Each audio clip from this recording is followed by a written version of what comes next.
La cantina El Suspiro se alzaba como un espejismo en las afueras de San Miguel de Allende, un edificio de adobe descolorido por el sol de Guanajuato. Raúl Mendoza contemplaba el fondo de su vaso vacío, calculando mentalmente cuánto le quedaba en el bolsillo.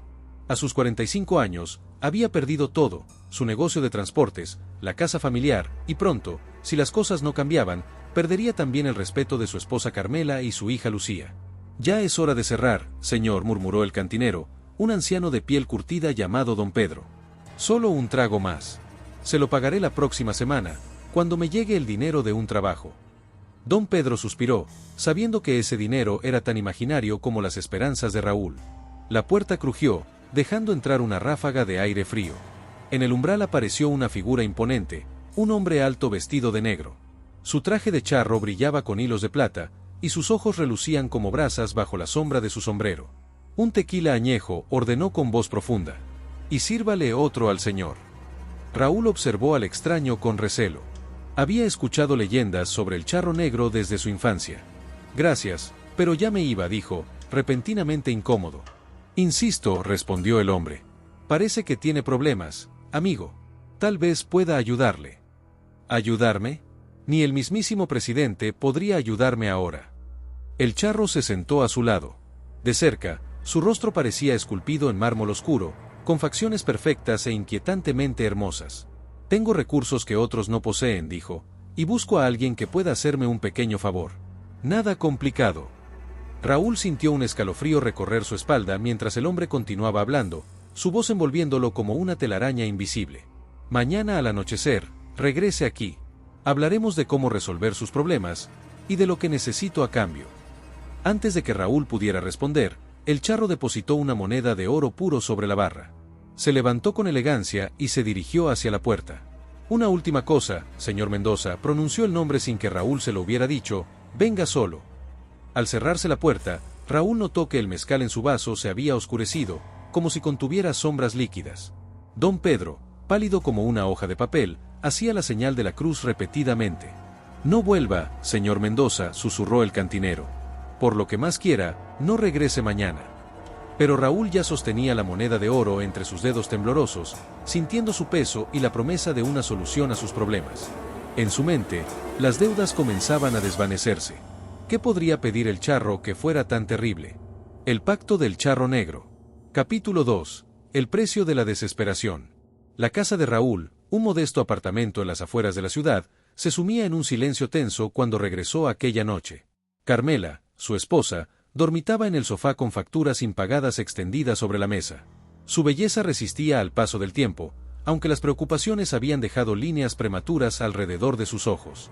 «¿Dónde estabas?», preguntó con voz cansada. «Lucía te esperó para cenar hasta que se quedó dormida». La culpa atravesó a Raúl como un cuchillo. Su hija de 16 años, estudiante brillante, merecía más de lo que él podía ofrecerle. «Lo siento», murmuró, sintiendo el peso de la moneda de oro en su bolsillo. «Estaba buscando trabajo». «¿En una cantina? Hueles a mezcal, Raúl». En ese momento, Lucía apareció en el pasillo, con su largo cabello trenzado para dormir. «Papá, llegaste», dijo, acercándose para abrazarlo. A pesar de todo, Lucía seguía creyendo en él. Raúl correspondió al abrazo, sintiendo que no merecía ese cariño. «Mañana iré a hablar con don Miguel», anunció, refiriéndose al prestamista local. «Las cosas van a mejorar». «Siempre dices lo mismo», respondió Carmela. «Necesitamos más que promesas». A la mañana siguiente, Raúl visitó a su compadre Octavio, dueño de un taller mecánico. Octavio, un hombre corpulento con manos enormes y callosas, era el único amigo que le quedaba. «El charro negro». Octavio dejó caer su herramienta. «No juegues con eso, compadre». «No estoy jugando», Raúl mostró la moneda de oro. «Mira. Esto es oro puro. Vale una fortuna», dijo, devolviéndola como si quemara. «Pero el precio que te cobrará será mucho mayor. Mi abuela conoció a un hombre que hizo un trato con él. Obtuvo riquezas, pero perdió a todos los que amaba. ¿Qué opciones tengo? El banco se llevará la casa en una semana. Lucía tendrá que dejar los estudios. Carmela ya habla de regresar con su familia a Oaxaca. ¿Te puedo prestar algo? No es suficiente y lo sabes. Además, solo será un favor pequeño. Ni siquiera tengo que vender mi alma». Los favores del charro nunca son pequeños, advirtió Octavio. Ten cuidado. Al atardecer, Raúl caminaba de nuevo hacia el suspiro. El sol se ocultaba tras las montañas, tiñendo el cielo de rojo sangre. Dentro de la cantina, una joven desconocida servía tragos. Al ver a Raúl, palideció. Te espera en la mesa del rincón, dijo en voz baja. Allí estaba el charro negro, tan elegante como la noche anterior. Frente a él, 2 vasos y una botella de tequila oscuro. ¿Cuál es su oferta?, preguntó Raúl directamente. Puedo darle suficiente oro para pagar todas sus deudas y vivir cómodamente durante años, respondió el charro. A cambio, solo debe entregarme algo que encontrará mañana al mediodía en el cementerio viejo, detrás de la iglesia de San Rafael. ¿Qué cosa? Una caja pequeña, enterrada junto a la tumba sin nombre bajo el ahuehuete centenario. Desentiérrela y tráigamela aquí, sin abrirla. ¿Eso es todo? Desenterrar una caja. Eso es todo, confirmó el charro, deslizando un saco de cuero hacia él. Aquí tiene un adelanto. Raúl abrió el saco, estaba lleno de monedas de oro. Tenemos un trato, respondió, extendiendo su mano. La mano del charro negro era fría como el mármol cuando estrechó la suya. Las luces de la cantina parpadearon y el tequila burbujeó como si estuviera hirviendo. Mañana al anochecer, aquí mismo, concluyó el charro. No me haga esperar. Lo que Raúl no sabía era que la joven tras la barra lo observaba con ojos llenos de lágrimas. Se llamaba Elena, y su padre, don Pedro, había desaparecido misteriosamente la noche anterior, después de que el charro negro visitara la cantina por primera vez. El cementerio viejo se extendía como un mar de cruces bajo el sol inclemente del mediodía. Raúl avanzaba entre las tumbas, pala en mano, buscando el ahuehuete mencionado por el charro negro. La noche anterior había regresado a casa con el saco de oro, revelando a Carmela que un inversionista apoyaría su negocio de transportes.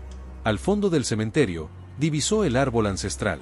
Su tronco nudoso y retorcido parecía contar historias de siglos. A su sombra, tal como había dicho el charro, descansaba una tumba sin nombre.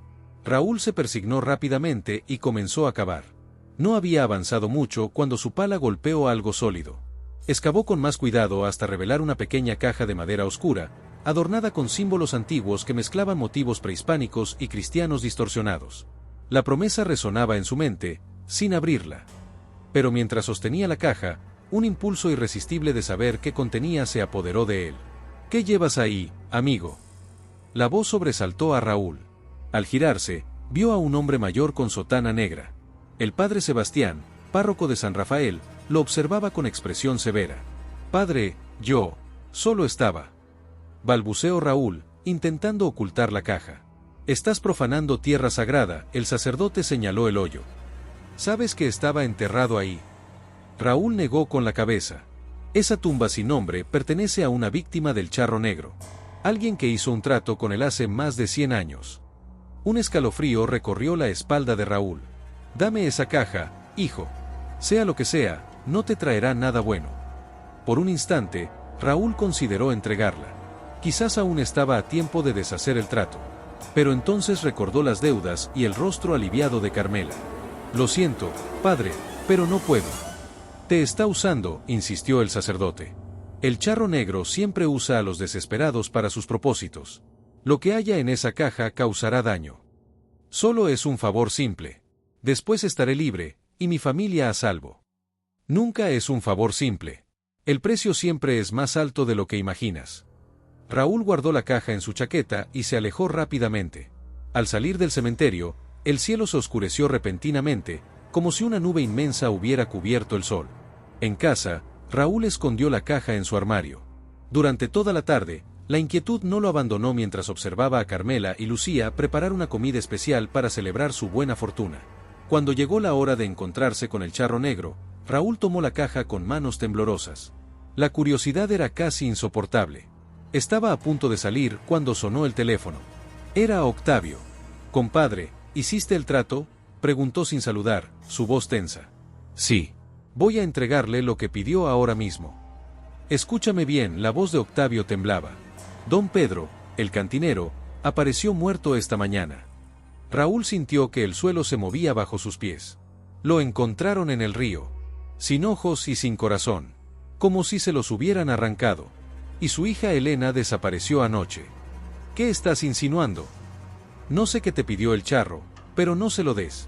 Conozco a alguien que puede ayudarte a romper el trato. Raúl miró la caja en sus manos, y luego a través de la puerta entreabierta, donde Carmela y Lucía reían. Es demasiado tarde, susurró. Ya acepté el oro. La llamada se cortó abruptamente. Raúl abrió la puerta principal y vio en la acera de enfrente, inmóvil bajo un farol, una figura a caballo observándolo. El charro negro inclinó ligeramente su sombrero en un saludo silencioso y luego desapareció en la niebla. Raúl cerró la puerta y apoyó su frente contra la madera, respirando agitadamente. La caja parecía palpitar entre sus manos. Sin poder resistirlo más, se dirigió al baño, cerró con llave y puso la misteriosa caja sobre el lavabo. Solo un vistazo, murmuró. Solo para saber qué estoy entregando. Con dedos temblorosos, abrió el pequeño cerrojo de bronce. El grito que siguió fue ahogado por un repentino apagón que sumió toda la ciudad en la oscuridad. Cuando Carmela encontró a Raúl inconsciente en el baño, la caja ya no estaba.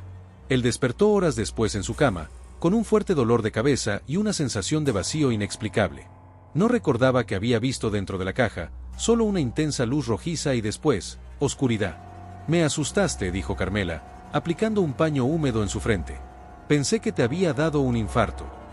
La caja, murmuró Raúl, intentando incorporarse. ¿Qué caja? No había ninguna caja contigo. El pánico se apoderó de Raúl. Sus recuerdos se sentían fragmentados, como piezas de un rompecabezas incompleto. Necesito ir a la cantina, dijo, levantándose a pesar del mareo. ¿Ahora? Son las 3 de la madrugada. La ciudad sigue sin luz. Las calles estaban sumidas en una oscuridad casi total. Solo la luna, inusualmente roja, proporcionaba algo de iluminación. Raúl caminaba apresuradamente, sintiendo que ojos invisibles lo observaban desde las sombras. El suspiro parecía abandonado cuando llegó. Las ventanas estaban tapiadas con maderas, como si llevara años cerrado. No encontrarás a nadie ahí, dijo una voz a sus espaldas. Era el padre Sebastián, con su sotana ondeando en la brisa nocturna. Esa cantina está cerrada desde hace décadas. Desde que su dueño original hizo un trato con el mismo ser que te ha engañado. Pero yo estuve aquí ayer, protestó Raúl. Hablé con don Pedro, y luego con su hija Elena. Pedro Gutiérrez murió hace 50 años. Y su hija Elena desapareció poco después. La leyenda dice que ambos fueron víctimas del charro negro. Un escalofrío recorrió a Raúl de pies a cabeza. El tiempo no funciona de manera normal cuando él está involucrado, explicó el sacerdote. Abriste la caja, ¿verdad? Raúl asintió, aunque seguía sin recordar lo que había visto. Entonces ya es tarde para ti. Pero quizás no para tu familia. ¿Mi familia? ¿Qué tiene que ver Carmela y Lucía con esto? El verdadero precio nunca es el favor que te pide, sino lo que toma después. La caja contenía un fragmento de su poder, y al abrirla, le has dado permiso para entrar en tu vida. En tu hogar. Dejé a Carmela sola en casa. No está interesado en tu esposa. El charro negro busca almas jóvenes, puras. Almas como la de tu hija. Sin esperar más explicaciones, Raúl echó a correr de vuelta a su casa. Las calles parecían alargarse infinitamente, y por más que corría, la distancia no disminuía. El apartamento estaba a oscuras cuando entró, llamando desesperadamente a su familia. Con manos temblorosas, Raúl encontró una linterna. El haz de luz reveló la sala vacía, la cocina intacta. Se dirigió al dormitorio que compartía con Carmela. La cama estaba deshecha, como si alguien hubiera salido apresuradamente. Finalmente, llegó a la habitación de Lucía. La puerta estaba entreabierta, y un frío intenso emanaba del interior. Cuando Raúl la empujó, la luz de la linterna reveló una escena que heló su sangre. Las paredes estaban cubiertas de un extraño líquido negro que parecía moverse. En el centro de la habitación, Carmela estaba arrodillada, meciendo algo en sus brazos, sollozando quedamente. ¡Carmela! Ella levantó la vista, su rostro transformado por el dolor y el miedo. Se la llevó, Raúl, susurró con voz rota. Vino por ella y no pude detenerlo. En sus brazos sostenía el chal favorito de Lucía, manchado con la misma sustancia negra que cubría las paredes. Dijo que era el pago por tu deuda. Dijo que te habías negado a entregar la caja, y ahora reclamaba su verdadero precio. Raúl cayó de rodillas, el peso de la culpa aplastándolo. La encontraré, prometió, abrazando a su esposa. Juro que la encontraré. En ese momento, una brisa helada atravesó la habitación, apagando la linterna. En la repentina oscuridad, Raúl escuchó un susurro cercano a su oído. Te espero en donde comenzó todo, señor Mendoza. Una vida por otra. Ese es mi precio final. Mientras tanto, en algún lugar entre este mundo y el otro, Lucía Mendoza despertaba en una extraña habitación iluminada por velas negras. Frente a ella, sentado en una elaborada silla que parecía un trono, el charro negro la observaba con sus ojos de brasas ardientes. Tu padre vendrá por ti, dijo con su voz melodiosa. Pero el precio que pagará será más alto de lo que imagina. Lucía, a pesar del miedo, lo miró desafiante. No conoces a mi padre. Hará lo correcto. El charro negro sonrió, revelando por un instante una dentadura que no era humana. Eso es exactamente lo que cuento que haga, niña. La luna roja iluminaba el cementerio viejo cuando Raúl llegó.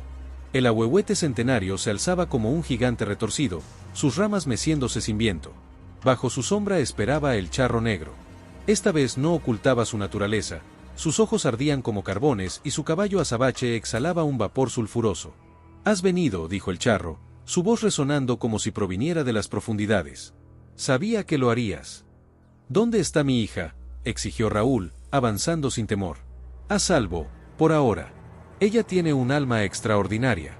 Luminosa, pura, justamente lo que necesito. Tómame a mí en su lugar. Mi alma por la suya. Una risa escalofriante brotó del charro negro, haciendo que las lápidas cercanas vibraran. Tu alma ya no tiene el valor que tenía. La corrupción, la desesperación, la avaricia, han disminuido su brillo. Pero aún así, podríamos llegar a un acuerdo.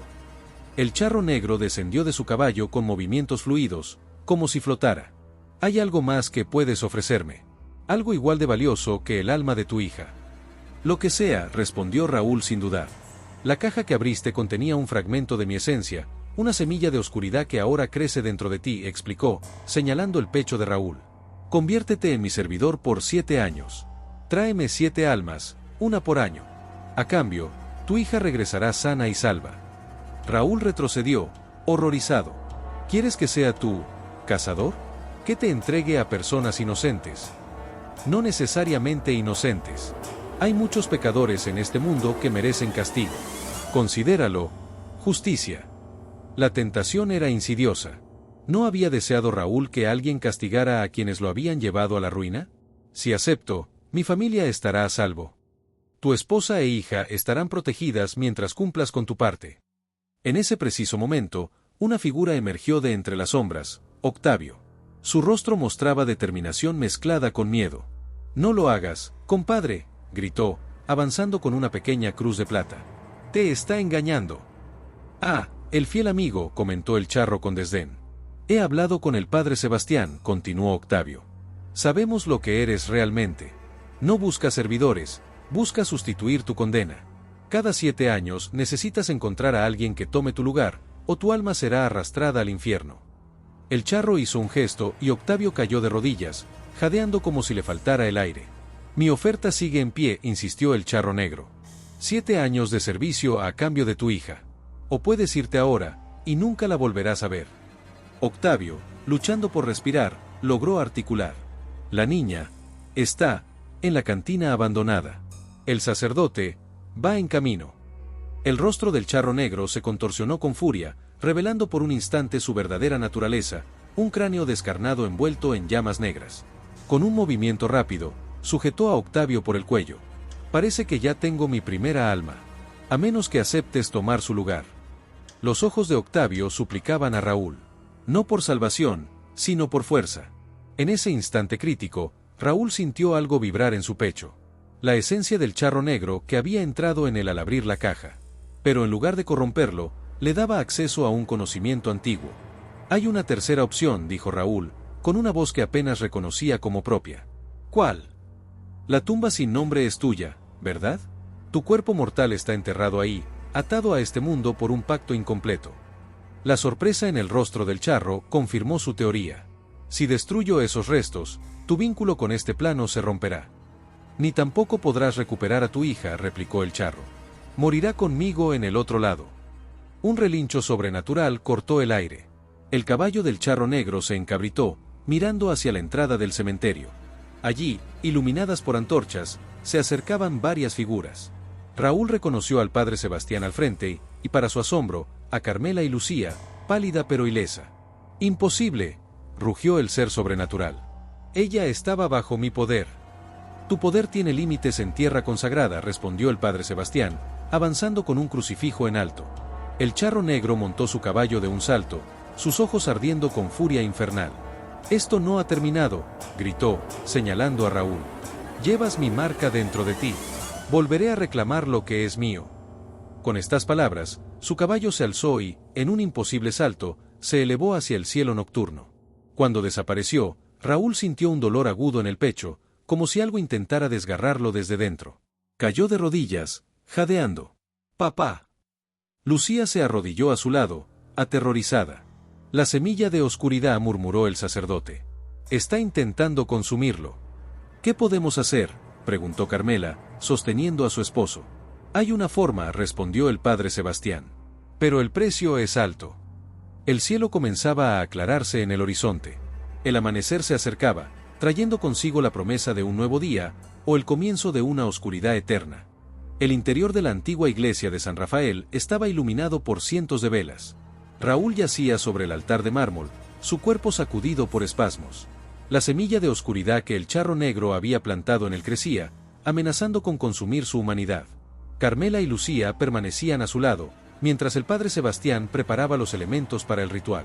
Octavio, recuperándose de su encuentro con el ser sobrenatural, vigilaba las puertas del templo. «Lo que vamos a hacer», explicó el sacerdote mientras mezclaba hierbas en un mortero de piedra, «es una fusión de sabiduría indígena y fe cristiana». «¿Funcionará?», preguntó Carmela, su rostro marcado por el miedo y la esperanza. «Si hay suficiente luz en el alma de Raúl, sí. Pero deben entender el sacrificio que conlleva. La oscuridad no puede ser destruida, solo transferida o transformada», continuó el sacerdote. «Necesitamos extraerla y vincularla a algo que pueda contenerla». El sacerdote mostró un pequeño crucifijo de plata, antiguo y desgastado. Este crucifijo perteneció al primer sacerdote que enfrentó al charro negro. Puede contener la oscuridad, pero necesita un vínculo de sangre permanente. «¿Qué significa eso?», preguntó Carmela, alarmada. «Significa que Raúl deberá permanecer como guardián del crucifijo. No podrá alejarse de él por el resto de su vida. Estará atado a este lugar, a esta iglesia». «Debe haber otra forma», protestó Carmela. «La hay. Dejar que la oscuridad lo consuma. Se convertirá en el nuevo charro negro». Raúl cerró los ojos, asimilando la magnitud de la elección ante él. «Lo haré», dijo finalmente. «Seré el guardián». «No». Lucía apretó su mano. «No puedes abandonarnos, papá». «No las estoy abandonando, princesa. Las estoy protegiendo. Como debía ser desde el principio». El padre Sebastián comenzó a recitar oraciones en latín, mezcladas con palabras en náhuatl. Colocó el crucifijo sobre el pecho de Raúl y luego, con un pequeño cuchillo ceremonial, hizo una incisión en su palma. Gotas de sangre cayeron sobre la plata. Un dolor indescriptible atravesó a Raúl. Su cuerpo se arqueó mientras gritaba de agonía. Fuera de la iglesia, nubes negras se arremolinaron, cubriendo el sol. Las ventanas del templo estallaron y una figura espectral apareció en el aire, el charro negro, su forma etérea retorciéndose de furia. «Es mío», rugió, su voz resonando como un trueno. «Su alma me pertenece». En ese momento crítico, Lucía sostuvo la mano de su padre. «Estoy contigo, papá», dijo con firmeza. «Siempre estaré contigo». Una luz dorada emanó de Lucía, un resplandor tan puro que el espectro del charro negro retrocedió, aullando de dolor. «El amor», exclamó el padre Sebastián. «Es la luz que necesitamos». Carmela se unió a su hija, abrazando a Raúl. Octavio también se acercó, apoyando una mano en el hombro de su compadre. La oscuridad finalmente abandonó el cuerpo de Raúl, absorbida por completo por el crucifijo, que se volvió negro como el ónix. El espectro del charro negro se desintegró con un último grito de rabia. 6 meses después, la antigua capilla abandonada donde alguna vez existió la cantina El Suspiro había sido restaurada como un pequeño santuario. Raúl era su guardián, viviendo en una modesta habitación adyacente. El crucifijo negro permanecía en un altar especial, rodeado de velas blancas que nunca se apagaban. Raúl había aprendido del padre Sebastián los rituales necesarios para mantener la oscuridad contenida. Carmela trabajaba como maestra en la escuela local y visitaba a Raúl todos los días. Lucía continuaba sus estudios, pero ahora con una nueva determinación: aprender todo lo posible sobre las antiguas tradiciones que habían salvado a su padre. Una tarde, Mientras Raúl limpiaba el altar, Lucía entró con un libro antiguo. Papá, según esta leyenda, el charro negro volverá a buscar un nuevo recipiente en 7 años. Pero también dice que quien logra contener su oscuridad adquiere conocimiento para enfrentarlo, continuó Lucía, sus ojos brillando con determinación. Podemos prepararnos. Podemos ayudar a otros a no caer en su trampa. Raúl miró a su hija con orgullo. Donde él había visto un final, ella veía un comienzo, una misión. Juntos, dijo, tomando su mano. Lo enfrentaremos juntos. El oro del charro negro había desaparecido, vuelto polvo. Las deudas de Raúl seguían ahí, pero ya no parecían importantes. Había encontrado algo mucho más valioso que la riqueza material: redención. Mientras Lucía le leía pasajes del libro, Raúl tocaba la cicatriz en su palma, recordatorio de su pacto y su sacrificio. Por primera vez en años, sentía paz.